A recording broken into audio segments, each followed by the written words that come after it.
Hey, people of St. Thomas. Hope you're having a great week.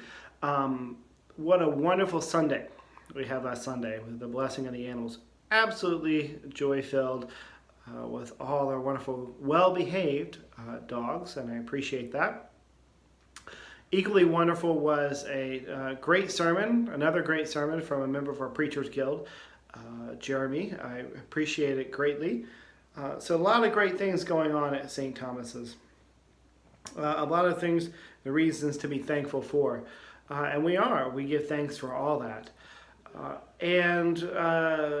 There's also undoubtedly some challenges that are in the road ahead of us as well.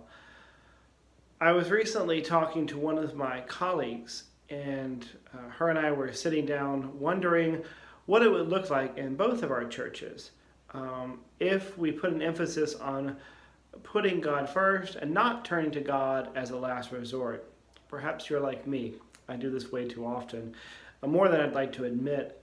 I try to exhaust all my other resources before looking to God. Not in every problem, but in more than I'd like to admit. For instance, I talk to my friends, I rely on my own personal ingenuity, whatever it takes. And finally, when I'm left with nothing left, I turn to God. I'm sure God is used to this.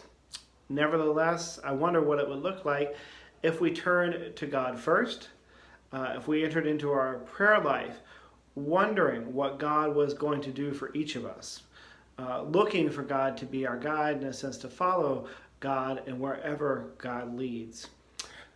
It's a simple yet profound thing, I think, to weigh in order to do life. It's not only what we do, it's how we do the things that we do.